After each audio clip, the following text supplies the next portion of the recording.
Today's sharing is based on a recent learning which I did, and this is about deep learning approaches for tabular datasets. So how the agenda is not understanding or doing the deep learning with the help of not the doing the deep learning with the help of on tabular datasets, but understanding how we can utilize deep learning, the way we utilize deep learning for computer vision and NLP. So if you are given a computer vision task, your first approach would be to search a VGG or ResNet or any of those best networks, FNets, NASNets, Inception V3, any of those. If you are asked to perform an NLP task, what you will do, the first thing which pops up to your mind is BERT or Robert or those kind of things. But is there any deep learning architecture? If I ask you, if I provide you a data set, which is a tabular data set, is there any deep learning architecture which pops up to your mind? No, there isn't. Why? Because the work in this field is not yet properly done or is just at the infancy stage. So whatever is covered, whatever has been progress, whatever the progress has been, I would love to discuss. And there's a notebook example which I did. You can check out the link. So tabular datasets usually just like your normal image classification, we have binary classification and multi-class classification. Apart from it, we also have a regression. This is something you already know about. And why deep learning? Or so which one should you prefer, deep learning or ML? So if you're extremely new or a beginner, you should prefer ML first, because ML, we have boosting algorithms. They give a absolutely perfect baseline no matter what the data set is or how the data set is. We have XGBoost, we have CatBoost, we have many boosting algorithms. Now there's a rise of AutoML, LightGBM.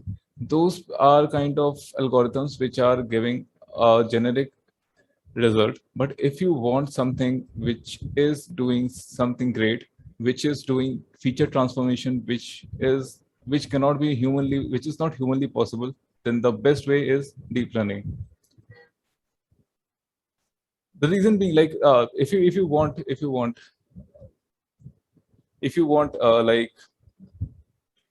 to do the feature engineering of images, I provide, let's just say I click my picture and I want to do the feature engineering. I want to extract out my features. What I do, I'll do the filters and extract out the features, right? So that is one stage. That was the early aspect of OpenCV. But we moved ahead. We said, okay, feature engineering, if we humans do, that is one aspect. Okay, we are good at it. But let's see how computer does it automatically. And then came the concept of convolution neural networks, which was able to do the feature engineering on its own. So that's the idea. So deep learning, there are few models which are able to do the feature engineering on their own. So let's explore. The very first thing which I would love to discuss, and this is the most important takeaway from whatever I speak. You might not be able to get what the entire presentation is, but if you catch this is the most important thing to take away. What is embedding? Embedding is widely used for your NLP tasks. So Word2Vec, Glow, FastText, anything, we use in embeddings. But we are talking about a tabular data set. So how does embedding come into picture? What exactly is embedding? Embedding is a representation. Embedding is a representation. So your tabular data set is also a representation of a data. I want a better representation. And the task is best achieved with the help of embeddings. Embeddings are able to convert your features in a low memory conversion, and it is like one hot encoding is one kind of representation. You're allotting all the, let's say your classes, the concerned class will be allotted 1 and all the other classes will be allotted 0. So that is a sparse representation, but we are not looking for sparse representations. We are looking for something meaningful, and embeddings is the concept of vectors, is the concept of feature vectors. So you must have learned about the example of man, king, queen, man, king, woman, queen. So that is a feature representation. So embedding brings the concept of feature representation in the form of matrices. So what do we use for? Embeddings is widely used for categorical variables, the best way to deal with categorical variables, if they are in your data set, tabular data set, embed them, use embedding layer for categorical variables. This is just a spoiler. I'll come to an architecture where you will understand it in a way, way better manner. That is deep tables. So remember, I'll come back to it in deep tables and you'll have a better understanding. So first architecture of the day is neural networks and CNN, something which is quite common, nothing to discuss. Just make a neural net. Pardon? Just make a neural net. Just make a neural net and fit the model. Is everything all right? Am I audible? Hello, hello. Yep, you're fine. Okay, perfect. So just make a neural net and fit the model, traditional method. Works brilliantly if your data set is small. If your data set is huge and has a lot many features, then it won't work. Again, embeddings, another thing of embeddings, I wanted to share this particular notebook. So that was the introductory part. This one is extremely deep example of how embeddings are vividly exploited. If you want to vividly exploit embeddings, this is how you do. This is also another feature engineering method. Embeddings is a feature engineering method. This was a model making method. This is not at all difficult. This is something you already have been doing. If not, you can do it easily. This is also a feature engineering method, which you would love to do. What is it? Denoising autoencoders. What are autoencoders? Autoencoders are taking my pictures. Let's say I'm a brilliant artist. I take into consideration what are autoencoders. Autoencoders try to replicate what the given input is into the output, but not with so much precision and detail. So I'm an artist. I can draw highly detailed pictures, but you are trying to mimic my paintings. So, but you're not a good artist. You're just beginning with it. So you won't take into consideration the minute details. So what are you not doing? You're just simplifying it. You're removing the typicalities.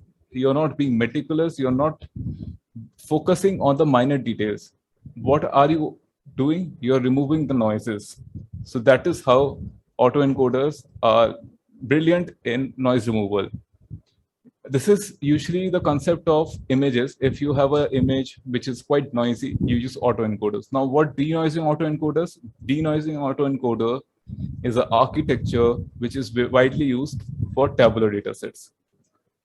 This is already implemented. You can do this way.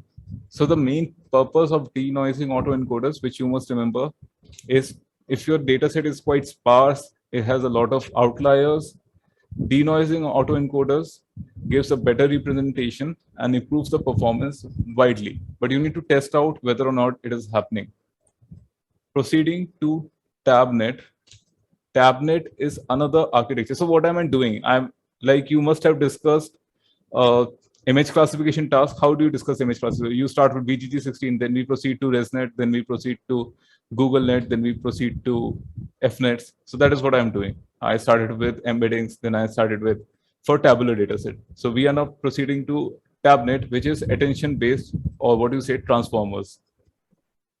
Benefit, it is automatic feature processing, feature engineering, better interpretability, sparse feature selection, and just like improve what the transformers do. So you have the encoder part, you have the decoder part. They are doing the feature engineering, automatic feature transformation, automatic feature decoding. All the things happen. You can, if you're a beginner, you must use this TabNet classifier, and you will obtain without any, is the vanilla type, just plug and play. But if you want customizations, there's a PyTorch implementation, you can check it out, or you can check out the TensorFlow implementation if you work on TensorFlow like I do. So you can check out the TensorFlow implementation and make the customizations. But if you are not looking for much of the customizations, this is how it is done. Last topic of the day is deep tables. What are actually deep tables? So this particular architecture won the competition of categorical embeddings, which happened on Kaggle. So I don't remember the exact name, but whatever it was, this particular architecture won. The reason being, it was able to outperform many of the boosting algorithms, and that's the credit. I mean, deep learning architectures outperforming boosting algorithms is something which must be celebrated, and this particular group of architectures did. And those particular group of architectures are termed as deep tables. This is where the official documentations is, and these are the bunch of models which are supported. But the interesting part comes in the architecture. And why was I saying that embeddings would come in deep tables? This is the best illustration. You have the categorical features. What deep table does, it sends the categorical features to the embedding layers. So now categorical features have a better representation in an embedding matrix. The continuous features, let's say age is a continuous feature, then what it would do, it would send in two parts. Are you able to see my pointer? Yeah, you're able to see. I hope so. So this particular continuous feature, part of it would go straight away to dense layers, and the other part would be discretized. So what happens is, like, let's say age would be factored into multiple parts: young, middle age, adult, or a senior, or it would be the salary, low, medium, high, experience, low, medium, high, years of experience. Then it can be discretized in the low, medium, high. So you're converting a continuous feature into categories, and then you're passing it to embedding layers, or you're directly passing it to dense.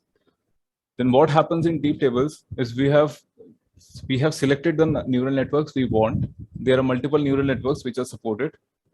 These many are supported. So what happens is those particular outputs are fetched to the neural networks. Each of the neural network gives its own result. All the results are concatenated, and the final output is delivered. This is how you implement. Extremely simple. Implementation, I don't think so. Once you understand what it is, implementation does take time. I'm not saying that implementation does not take time. Yeah, if you're using these kind of implementation, it would be extremely simple. If you're implementing from scratch and you want a customization, then definitely, it would take some time. But it's good. It's worth the time. It's worth the time to implement from scratch. But the best way out is to understand what the topic is, implement on a high level, and then go to the low level. It's not recommended at all to start from low level and go up. So that was it. That was the entire presentation. And what we actually learned is, like, tabnets. I have seen many examples. Tabnets are actually starting to gain momentum and are doing well, extremely well, for almost all of the tabular data sets. Tabnets and deep tables are kind of the state of the art implementations. And the best methods are the encoders and the embeddings. Yeah, I'll come back to that. So, I mean, the feature processing methods are embeddings, encoders, like the denoising auto encoder, and the embeddings. So those are the best methods to deal with the feature processing. And if you're looking forward for a neural network implementation, tabnet and deep tables.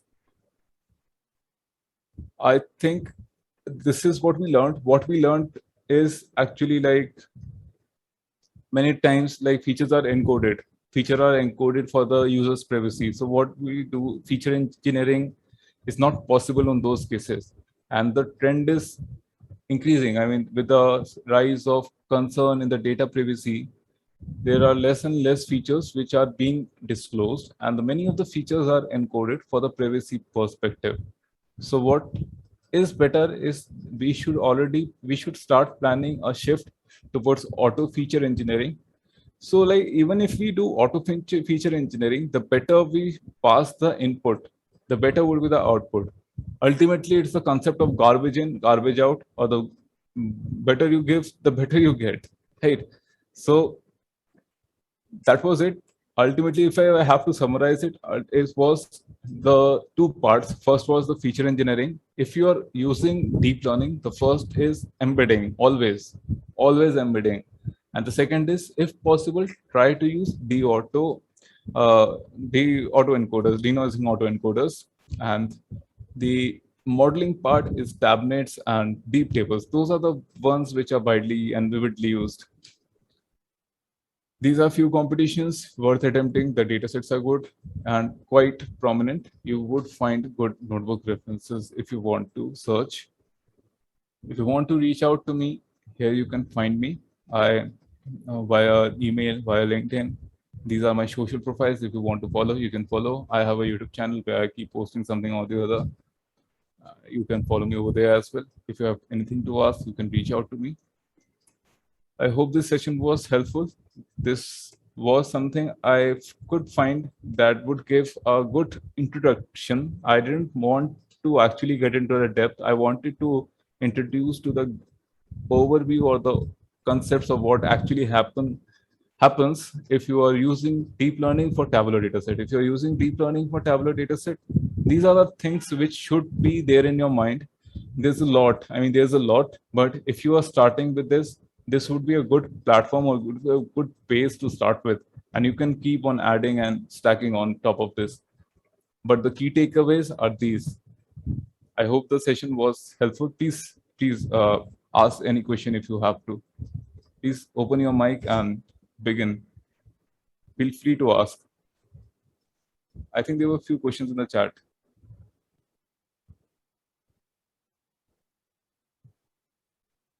Yeah, recommendation systems are also there. Absolutely. Absolutely. Questions, anybody? Was it understandable? Is there any part which didn't go well and you would love me to extend upon?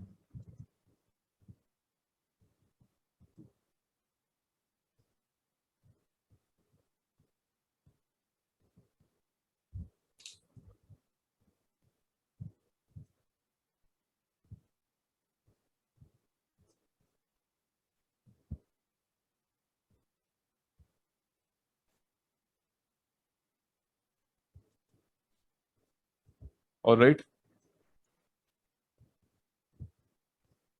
Then let's wrap up. Hello, can you hear me? Yeah, I can hear you, please. Okay. No, thank you. I would just to thank you for the presentation, because actually it was a very nice introduction. To be honest with you, I'm I'm following these kind of things, but as a technical presets for NVIDIA. But actually, to be honest with you, I haven't seen a nice presentation for from the start on this kind of application on tabular data myself. So it was nice to have this kind of starting from the beginning, so to speak. So thanks. Yeah, welcome. I'm glad you liked it. The point is tabular data is just starting. So deep learning for tabular data is at the infancy stage. We have like you're given it was 20 years back when SVMs were outperforming neural networks for image classifications. We were using KNNs for image classification. We can use KNN, we can use SVM for image classification. But now you cannot even imagine using SVM for image classification. But if you're given a tabular data set, you would not hesitate and will not feel ashamed to use SVM for tabular data set. So I think it's worth discussing how the things are going. And that's why I love the topic. Although there's quite few things happening, but I hope there's a lot that will happen. Thanks. Any other?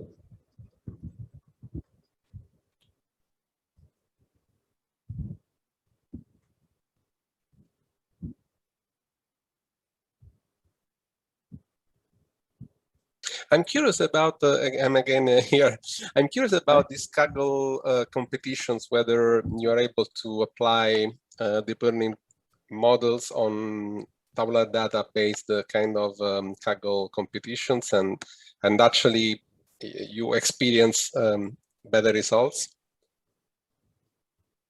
on these ones. Mm-hmm. Have you done this? Have you tried this yourself? I tried deep learning architecture for different competitions, not these one.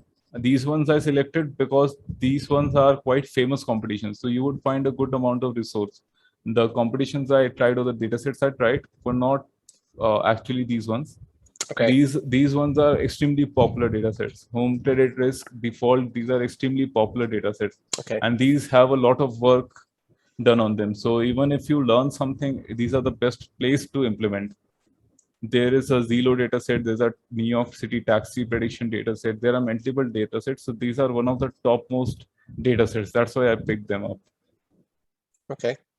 I plan to make a YouTube tutorial on live. I would be attempting along how it goes. But the ones which I attempted are not these. The ones I attempted were the categorical binary entropy, categorical encoding, competition 2. This was this particular notebook, this one, and this particular thing, this particular thing, this particular thing. This particular thing was on TPS May 05. So was this. This is quite famous. This is quite famous. This is the winning solution of binary encodings competition. Embeddings is widely used if you are into NLP. If you are into NLP, you must, I have not shown the embeddings implementation over here. If you're into NLP, you must have used embeddings, and this is getting a common trend to start using embeddings for your tabular datasets as well. So people who are using tabular datasets are now using an embedding as a thumb rule. So if you have a categorical data, use an embedding as a better feature representation, because it's not convenient as a one-hot encoding. One-hot encoding is convenient if you have at max 10 classes. That is also not recommended at all. If you have 10 classes, you would have 9 different rows if you drop the first one out. But embeddings is like a different matrix representation, which is not at all sparse. One-hot encodings is extremely sparse.